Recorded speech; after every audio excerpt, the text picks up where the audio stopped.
It's all very intriguing, but I'm not clear yet what you want me to do in this matter, Mr. Mason. Can't you make it more definite? Perhaps this will make it more definite, Mr. Holmes. Perhaps it will. Good Lord. A charred fragment of bone. Where did you get it? There's a central heating furnace in the cellar beneath Lady Beatrice's room. Harvey, he's one of the stable lads, has charge of it. He found the bone when he was raking the cinders this morning. He didn't like the look of it. Nor do I. What do you make of it, Watson? It's the upper condyle of a human femur. Exactly what I thought. These are deep waters, Mr. Mason. And rather murky.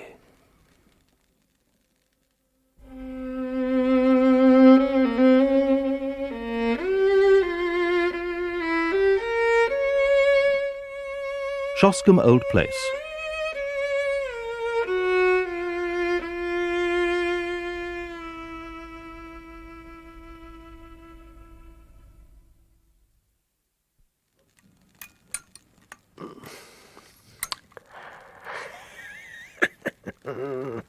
Yes. Glue. What did you say? It's glue, Watson. Glue. Yes, unquestionably. Glue. Well, take a look through the microscope. I really don't understand what you're talking about. Well, see for yourself. Have a look at the scattered objects in the field. You mean the black lines and the grey bits and the blobby things? Blobby thing. The black lines are threads from a tweed coat. The irregular grey masses are dust. There are epithelial scales on the left. Epithelial. Epithelial. Epithelium. The cell tissue which invests the outer surface of the body and the mucous membranes connected with it. Or, in plain English, dandruff. And the brown blobs, as you call them, are glue. I'm happy to take your word for it. Is there actually a point to any of this, Holmes? It's a very fine demonstration. You recall the St. Pancras case? The policeman who was shot down outside the buffet on platform 1. A cap was found beside his body. The man who was accused of the murder has persistently denied that it was his, but he's a picture maker and probably uses glue every day. The man's as good as hanged. Is this one of your cases, Holmes? Oh, goodness, no. Merivale of the Yard asked me to look into it. Since I ran down that coiner by the zinc and copper filings and the seam of his cuff, they've come to realize the importance of the microscope.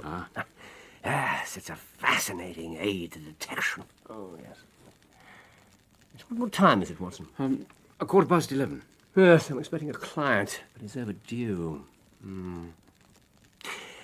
I believe, Watson, that you know something of racing. I ought to. I pay for it with about half my war wound pension.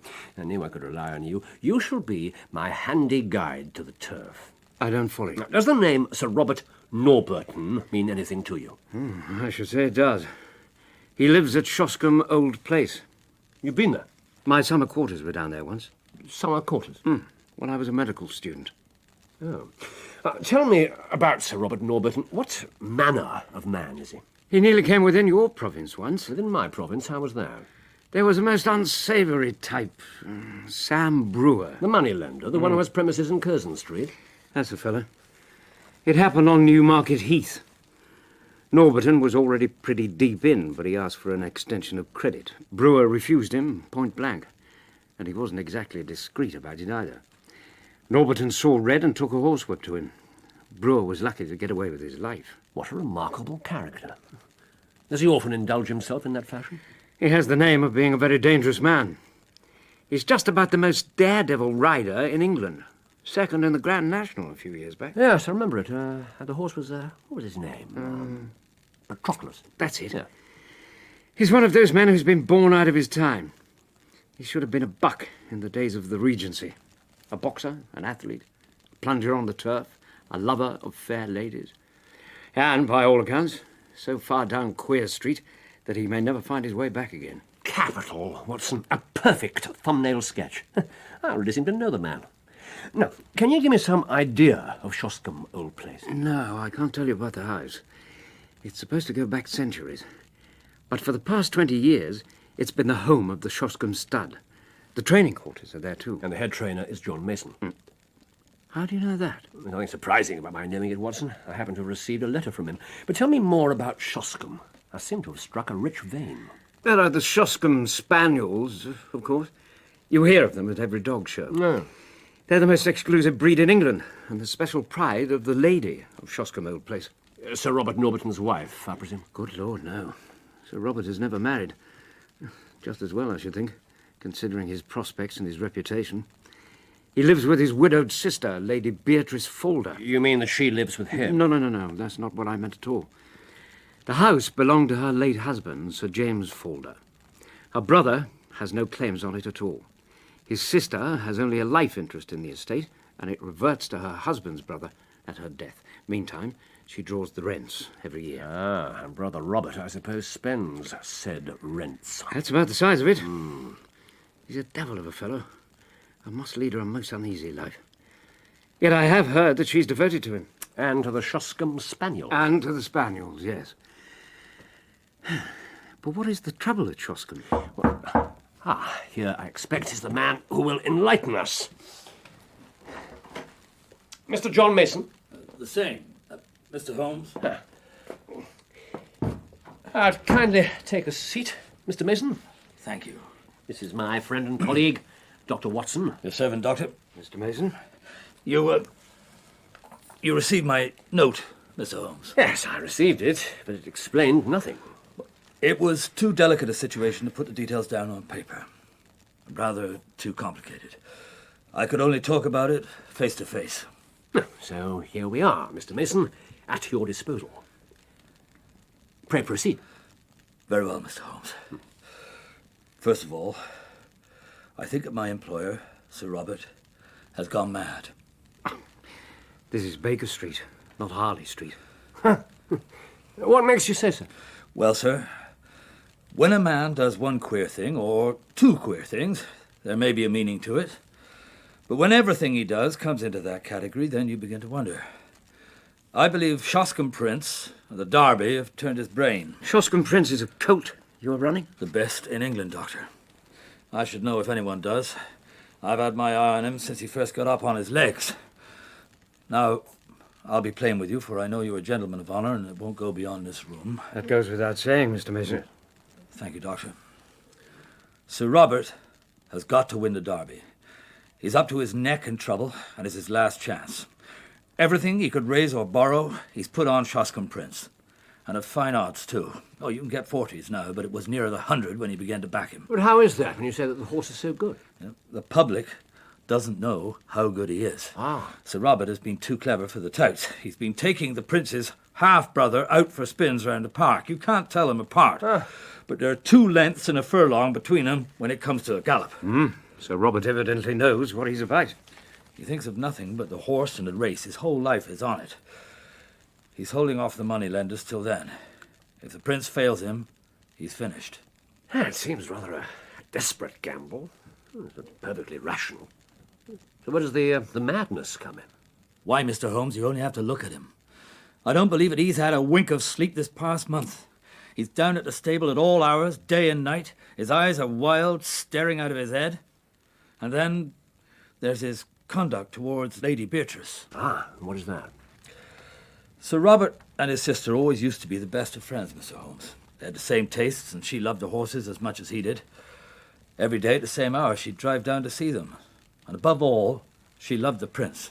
And he would prick up his ears as soon as he heard the wheels on the gravel, and he'd trot out each morning to her carriage to get his lump of sugar. But that's all over now. Why? Well, she suddenly seems to have lost all interest in the horses. For a week now, she has driven past the stables with never so much as a good morning. You think there's been a quarrel? I'm certain of it, and a bitter, savage, spiteful quarrel at that. Why else should he give away her pet spaniel that she loved as if it were her child? He gave it away? Only a few days ago, Sir Robert gave it to old Josiah Barnes that keeps the Green Dragon. Where is this inn? It's 3 miles off at Grendel. That certainly does seem very strange. How's Lady Beatrice taken it? Did she seem distressed? She's scarcely seen about the house at all now. And Sir Robert never goes near her. With her weak heart and her dropsy, she could never go far without him, and he used to spend 2 hours every evening in her room. And well he might, for she's been a rare good friend to him. And that's all over now. Yes, Doctor. And she's taken it badly. She's brooding and sulking. She's drinking like a fish. Did she drink before the estrangement? Well, she was used to take her glass, but now it's often a whole bottle of an evening. Scarcely advisable in her condition. Now, you're certain of this? Stevens, the butler's told me. It's all changed, gentlemen, and there's something damn rotten about it. Tell me, Mr. Mason, who keeps her ladyship company? Well, there's her maid, Carrie Evans. She's been with her 5 years and more. And is no doubt devoted to her mistress. Well, she's devoted enough, but I won't say to whom. What on earth do you mean by that? I can't tell tales out of school, Doctor. Yes, we quite understand, Mr. Mason. Of course, the situation's clear enough. From Dr. Watson's description of Sir Robert, I can realise that no woman is safe from him. And do you think the quarrel between brother and sister may lie there? Well, it might do, so far as it goes. So far as it goes. It doesn't account for Sir Robert going off to the old crypt in the middle of the night, nor does it help to explain who the man is that he meets there. Ah. Tell us all about the old crypt. Well, you'll not get anyone to go there after twilight. It's a godforsaken place and known to be haunted. The crypt is part of Shoscombe place, I take it. No, sir. It's about half a mile from the house. It was the old family burial chapel. All the folders have been laid to rest there for centuries. It's a ruin now and stands all alone in a park. And under the chapel there's a crypt. Some say it goes back to Saxon times. It's a dark, damp, creepy place, even by daylight. And no one dares venture there after dark? There's a story that one of the ancestors of Lady Beatrice's late husband, they call him the Black Folder, walks every night of the dark of a moon. But this black folder holds no terrors for Sir Robert, I take it. No, Mr. Holmes. It would take more than that to frighten him. And what of this man he meets there by night? Well, Stevens, the butler, who first suspected something was up just a few nights ago. He came over to the stables the following morning to tell me about it. It must have been nearly midnight. It was raining hard, as can scarcely have escaped your notice, Mr. Mason. I saw him go out by the side door beneath the north tower. Well, that's his own affair, surely.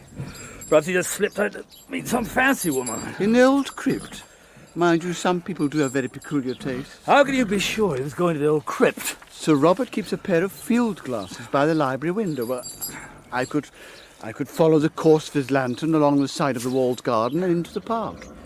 He must have given some kind of signal, for there was an answering lantern flash from by the ruined chapel. What the devil can he be doing there? Well, I can't imagine, Mr. Mason, but I mean to find out. And I want you to help me.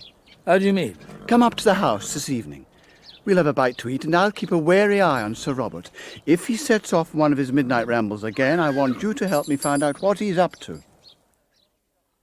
I had no wish to go, Mr. Holmes, but I didn't see how I could well refuse. We hid in the bushes, quaking like two bunny rabbits, and watched Sir Robert meet the man by the ruined chapel. Did you catch sight of the fellow's face? Oh, we could see him quite clearly in the moonlight. It was no one I knew. Haggard, yellow face, mean dog, I should say. And what could they have been doing in the crypt? As to that, Doctor, Stevens and I took a look round there yesterday morning. Sir Robert had gone up to London for the day. Hardly a pleasant place, is it, Mr. Mason? I never did care for this kind of thing. Can't say I want to linger. Oh, nothing seems to have been disturbed. What about that piece of board in the corner? Well, nothing much, I fancy. Oh dear, how very nasty. It's part of a human skull. A few bits of bone. You informed the police, I suppose? Well, sir, I thought it would hardly interest them. The bones may well have been 500 years old. They could have just fallen out of one of the ancient coffins. But I'm sure Mr. Palfreyman would never have just stowed them away in a corner like that. And who is Mr. Palfreyman? He's one of the vergers at the church, sir. The chapel is his particular responsibility. Ah, I see. Now, you say Sir Robert was away yesterday. Well, has he returned? We expect him back today. And when was it he gave away his sister's dog? It was just a week ago today.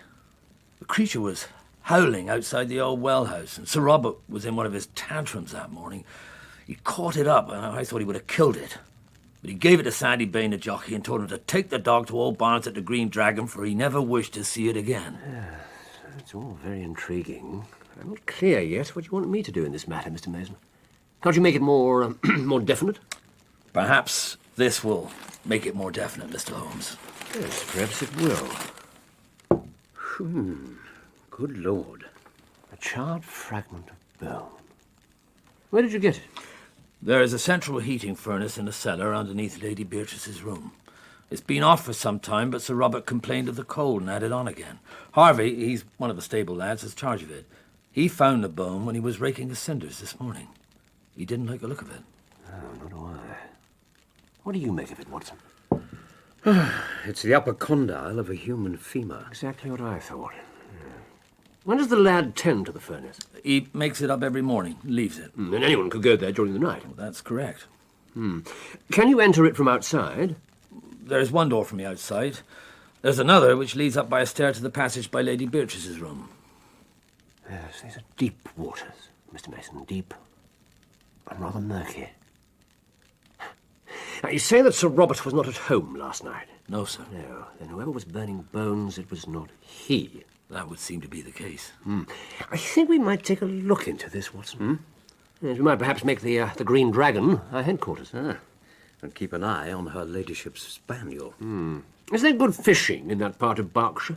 Well, sir, I've heard there are trout in the mill stream, and there's pike in the whole lake. Oh, well, that's good enough.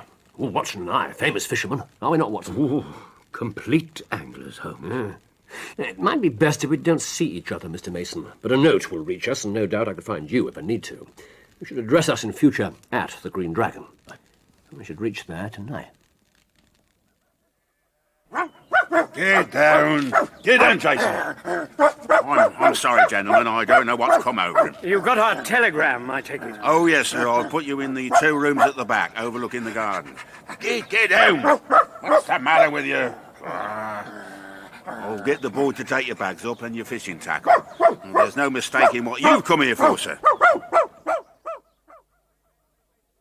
A famous place for trout, I believe. That's what we've heard. Well, not exactly here, sir. You'll best try the Verret. The Verret? It's about 3 miles out on the north side of the village, sir. You'll be bound to find trout there. What about the Hall Lake and the chance of a pike? Oh, well, that would never do, sir. You might happen to find yourself in the lake before you were through. How is that, Mr. Barnes? Well, it's Sir Robert, sir. He's terribly jealous of touts.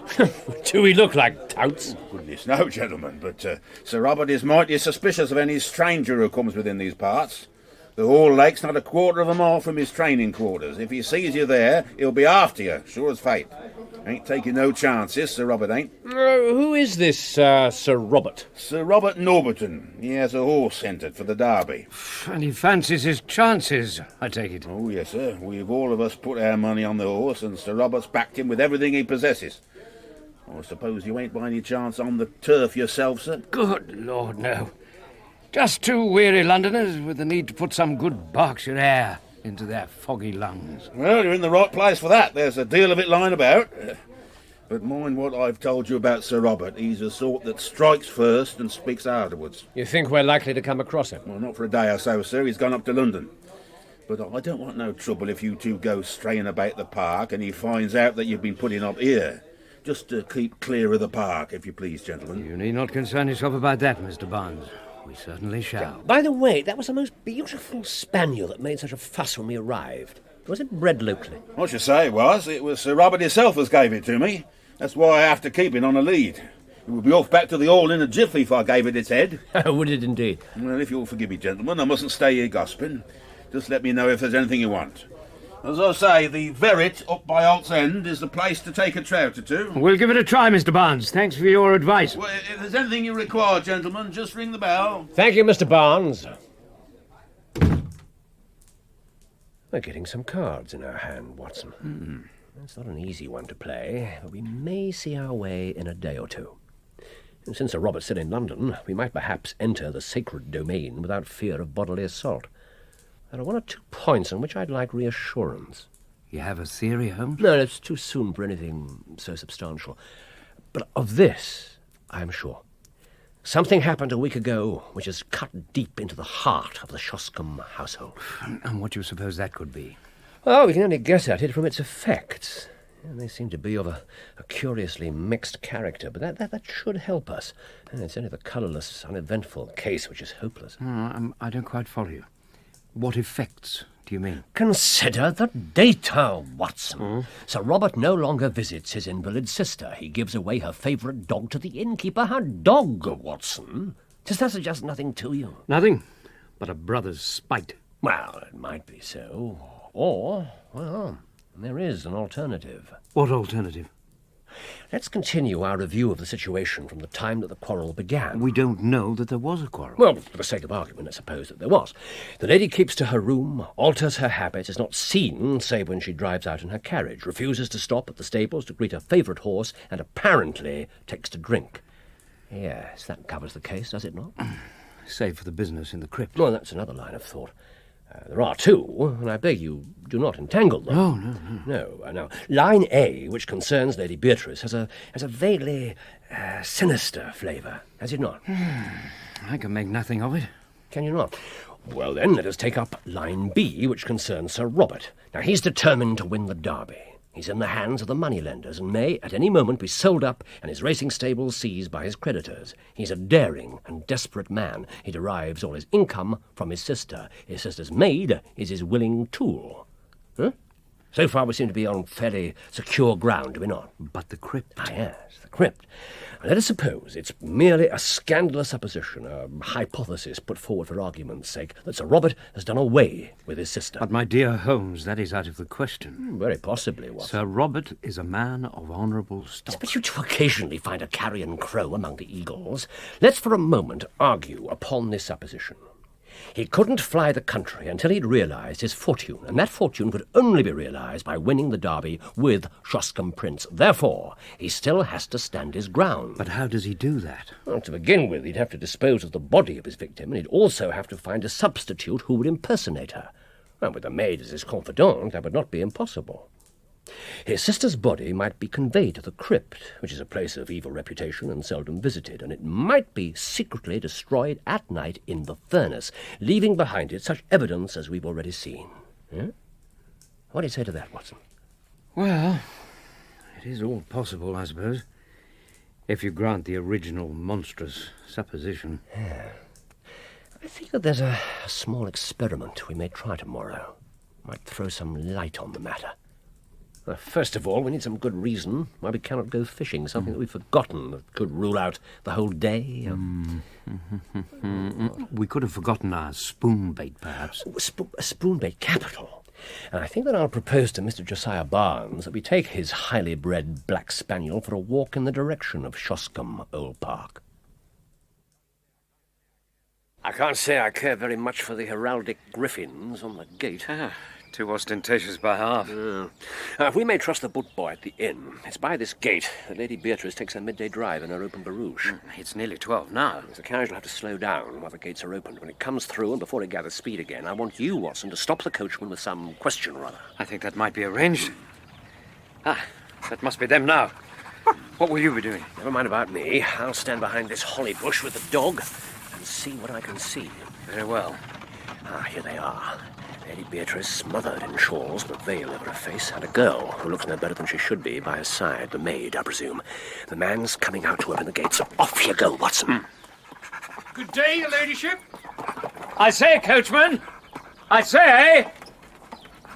Can you tell me if Sir Robert is at Shoscombe Old Place? Gently now, boy, gently.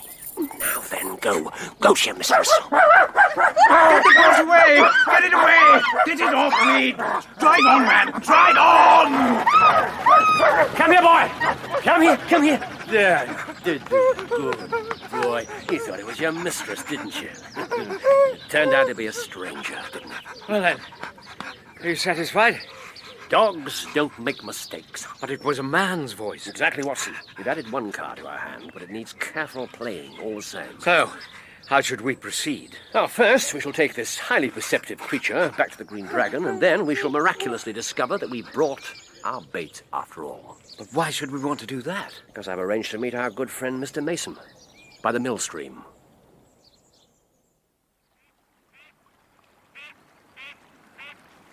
No. If you throw your line like that, you'll put the fear of God into every fish for half a mile. Do I have to remind you that we're not here to fish? Since we are here, we may as well try to keep up a decent appearance. Cast your line lightly, Holmes, lightly. Oh, very well. Lightly, I said. Good evening, gentlemen. Ah, good evening, Mr. Mason. I got your note, Mr. Holmes. I came as quickly as I could. Sir Robert returned. Not yet, but I've received word that he's expected tonight. Yeah, and there's no time to be lost. Let's get into the crypt without delay. Yeah, will you take us there? I can't afford to do that, Mr. Holmes. At the moment he returns home, he'll want to see me to get the latest news about Shoscombe Prince. It'll take too long for us to root about the place on our own. Is there someone who knows the crypt well? Well, there's Mr. Palfreyman, the verger. But can he be trusted not to tell Sir Robert? If you care to make it worth his while, Doctor, his duties here have given him a taste for things spiritual. Whiskey? Gin, I believe. But what am I to say your purpose is? Do I tell him who you are?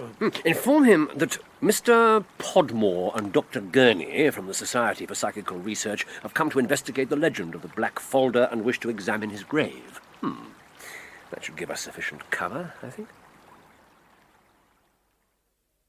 Have a care, gentlemen. The stair is steep, and the treads are worn away. The place smells vilely. The dead don't smell sweet. There are 9 centuries of them in this place. But you gentlemen must be accustomed to this kind of thing. Every place seems to have its own aura. I feel that we're in the presence of some mysterious evil. Coffins of lead, coffins of stone, coffins of wood, all piled up on top of one another, as if they were so much lumber. Who can tell what strange causes and effects there may be beyond the veil? Kindly be our guide to this place, Mr. Palfreyman. Who is buried here? Oh, I only wish I could tell you, Mr. Podmore. I know the recent ones, of course, those from the 16th century onwards. They're all the wooden coffins stacked over there. The last Lord Calder, Lady Beatrice's husband, is the one on top. And the coffins of stone? Oh, some of them are said to go back before the conquest. But they contain nothing more than dust. Dust and a few scraps of bone. Quite. And the lead coffins here? Oh, they're mostly from medieval times. And what can you tell me about the coffin there? The one that stands beside the stair? Oh, my God. May the Lord save us. What's the matter, man? Well, it's never stood there before. Well, I stake my life on it. But it can't have moved itself. What is happening in this place? That is precisely what Dr. Gurney and I are here to investigate. Now, Mr. Palfreyman, it would be as well, I think, if you were to leave us. Oh, if that's what you wish, sir. The test that we have to carry out will only be hampered by the presence of anyone not accustomed to our methods. But you will close the vault when you leave? Rest assured, Mr. Palfreyman. And I leave you to it, gentlemen. Thank you for all your help, Mr. Palfreyman. A pleasure, gentlemen. A pleasure. Just make certain that he's really going away, Watson. There's a good fellow. Yes. He's walking off quite briskly. Probably wants to get back to the bottle of gin we gave him. Now then, it's time to lay the ghosts of Shoscombe Chapel. Let's take a closer look at the coffin by the stairs. Seemed to give Mr. Palfreyman quite a fright. As it should have done. Look closely, Watson, at the edges of the coffin lid. Someone's cut along the whole line of it. It's only secured by these 2 clamps. That should be an easy matter to open it up. You have the jimmy? In my pocket. Here. Yes, now then. Yes, excellent. Now, help me up with the lid. Good Lord. Who the devil are you? What do you think you're doing? What the hell are you doing on my property, do you hear me? Who are you? Sir Robert Norberton, I believe. I have a question to ask you. Who is this within the coffin? What is this body doing here? How came you to know of this? What business is it of yours? My name is Sherlock Holmes. Possibly it's familiar to you. In any case, my business is that of every other good citizen to uphold the law. It seems to me that you have much to answer for. Before God, Mr. Holmes, I swear to you that it is not as it seems. Appearances are against me, I admit, but I could act no otherwise. I should be happy to think so, but I fear your explanations must be for the police. Well, if it must be, it must be. Come up to the house with me, and you can judge for yourself how the matter stands. So, what do you suppose Sir Robert means to do now? To present us with a justification of his strange conduct, Watson. What else? Do you believe that he murdered his sister? That was Lady Beatrice in the coffin, I take it. Oh, most certainly. As for his guilt, I prefer to reserve my judgment till I've heard what he has to say. But mark my words, Sir Robert is a desperate man. He's prepared to take any course that will save him. And I suspect that he would not stop short of murder. I refuse to be dragged into this. It has nothing to do with me. If you know what's good for you, you'll do as Sir Robert says. For God's sake, keep quiet, both of you, until I've had my say. Who are these people, Sir Robert? And what have they to do with the case? They are Mr. and Mrs. Norlett. Mrs. Norlett, under a maiden name of Evans, has for some years been my sister's confidential maid. Good evening, gentlemen. Good evening. I've decided that my best, indeed my only course, is to explain the true position to you, Mr. Holmes. And these are the only two people on earth who can substantiate what I say. I had nothing to do with it. It wasn't my idea. Will you hold your tongue? I will take all the responsibility upon myself, Norlett, and you have nothing to fear. You've left it a bit late to tell me that. You've gone pretty deeply into my affairs, Mr. Holmes, or I should have not found you where I did. Now, how the devil you came to be there, I cannot imagine. You obviously know very little of my colleague's reputation, Sir Robert. I know that you're running a dark horse for the Derby, Sir Robert, and that you've staked everything upon it. I've staked my life upon it, Mr. Holmes. If I win, all is easy. And if you lose? I dare not think of it. I cannot think of it. We understand all that very well, Sir Robert. I am dependent upon my sister, Lady Beatrice, for everything. For the estate, for the horses, for the very clothes on my back. But you must understand that her interest in the estate and in the Folder fortune is for her lifetime only. For her own lifetime, yes. It has always been my greatest fear that if my sister were to die, my creditors would be onto the estate like a flock of vultures. Everything would be seized on, my stables, my horses, everything. Well, Mr. Holmes, my sister did die just a week ago. And you told no one? What could I do? I was faced with absolute ruin. If I could only stave things off for 3 weeks, everything would be well. My sister's maid's husband, this man here, is an actor. I told you, I won't be dragged into this. It came into our heads. I had nothing whatever to do with it. It wasn't my idea. It came into my head that he could, for that short period, impersonate my sister. It was but a case of appearing daily in the carriage. No one else ever saw her, you see, except for me. What was the cause of your sister's death, Sir Robert? She died of dropsy, Dr. Watson. She'd been suffering from it for years. That'll be a matter for the coroner to decide. So what did you do? The body could not remain here at Shoscombe.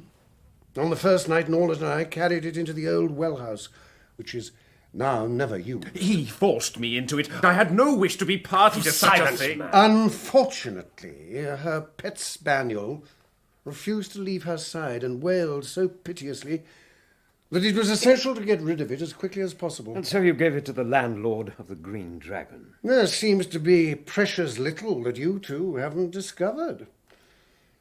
After I disposed of the dog, we carried the body by night to the old Folder crypt. There was no indignity or irreverence. I do not feel that I have wronged the dead.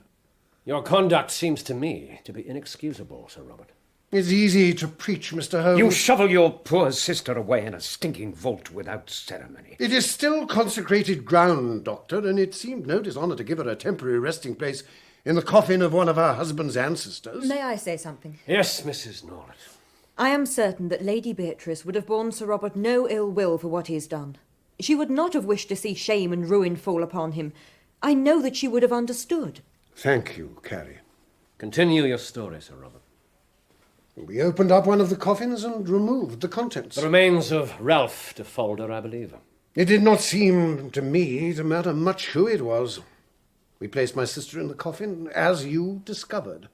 As to the old relics which we had taken out, Norlett and I removed them, and he burned them in the furnace beneath my sister's room. I was only doing what he told me to, Mr. And Holmes. he promised to pay you handsomely, I have no doubt. But there is one flaw in your narrative, Sir Robert. Your bets on the race, and therefore your hopes for the future, would have held good even if your creditors had seized the estate.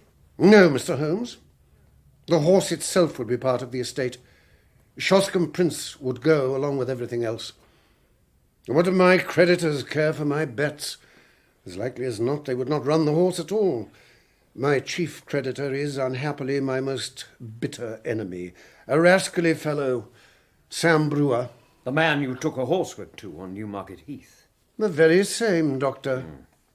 Do you suppose that he would try to save me? Well, Sir Robert, this matter must, of course, be referred to the police.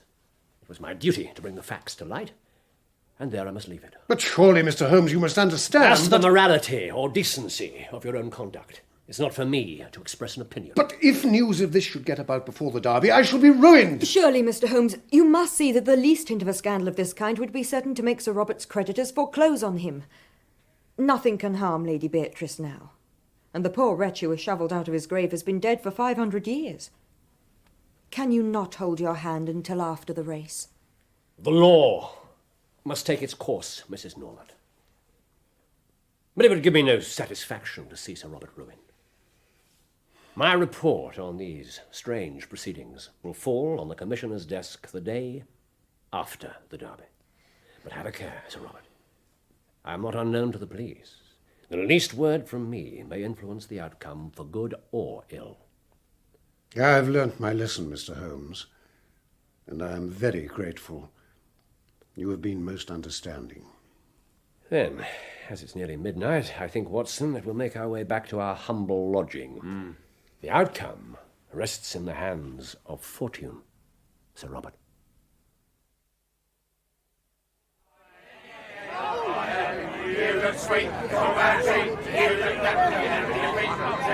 a sprig of lavender, sir. No, thank you. It'll bring you good luck, sir. Never fails. No. You'll regret it if you don't. Who knows what nasty fate might catch up with you.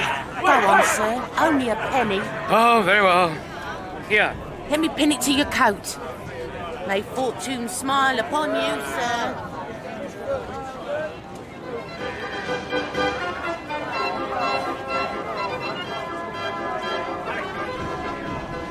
Dr. Watson! Dr. Watson! Mr. Mason. Come to see the case through to the end, eh? Nothing of the kind. I'll have you know, Mr. Mason, that I've attended every derby for the last 10 years. Aye. Is Mr. Holmes here? No, it seems he had to attend a highly confidential meeting with the Turkish ambassador. What are you doing out here? Shouldn't you be with Shoscombe Prince? Oh, there's no need for me to worry, Doctor. Not with Sir Robert around. You won't let him out of his sight for 10 seconds. He's put everything he possesses on that horse, and a good deal that he doesn't. He must be a very anxious man. Well, if he isn't letting it show. He's cool as a cucumber, he is. Ever since you and Mr. Holmes had your little encounter with him in the crypt, he's been a changed man. Courteous, considerate. He has good reason to be. He was lucky to be let off the hook.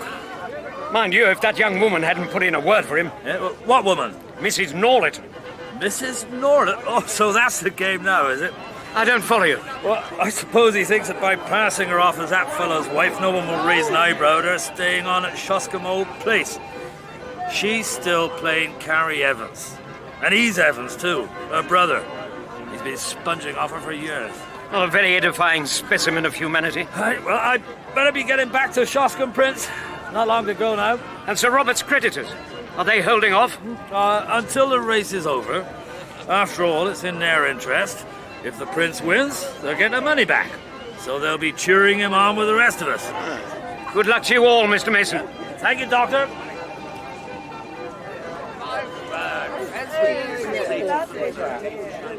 Hey, you look like a man who knows what's what.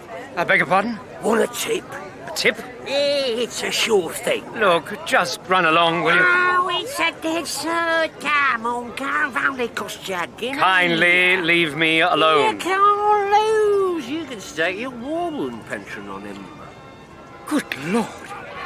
Is that you, Holmes? I thought you were with the Turkish ambassador. I thought that my time might be better employed down here. I mean, keeping a wary eye on Sir Robert, making sure that he plays the game. How do you mean? Well, 100 ways in which a man can influence the course of a race if he puts his mind to it. If by any chance Sir Robert does win this race, I want to be certain that he does so fairly and squarely. Hence, my disguise. It certainly took me in. And what have you found out? Oh, that Sir Robert is the soul of honour. To test him, I even ventured to put a little temptation in his way myself and suggested a few subtle ways by which the performance of some of his keenest rivals might be impaired. And how did he react? I was lucky to escape the fate he once handed out to Sam Brewer, the Norbiton horsewhip. The race is about to begin. I must get rid of my little disguise. I'll see you after the race, in the winner's enclosure.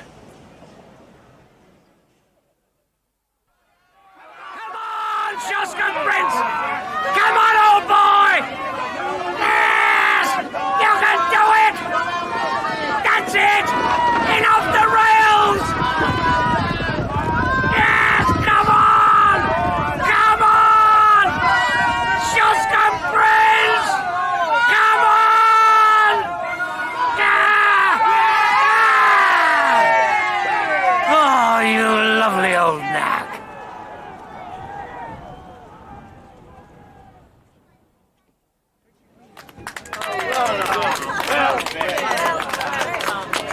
Well, Sir Robert, I could have wished for no other outcome. You won as you deserve to win. I deserve nothing, Mr. Holmes. I was lucky to be able to run the horse at all. And now at last, you can be free of your creditors. With £80,000 in my pocket, I shall be able to do better than that. And the first thing I shall do is to erect a suitable memorial to my dear sister. You'll have to face an inquest before that, Sir Robert. But I trust I'll be able to persuade the police and the coroner to take a lenient view of the matter. I cannot express my gratitude, Mr. Holmes. And the worst you can expect will probably be a mild censure for delaying to register your sister's decease. And that's considerably better than I deserve. Goodbye, Mr. Holmes. Goodbye, Doctor. Goodbye, Sir Robert. And congratulations. It was a fine race.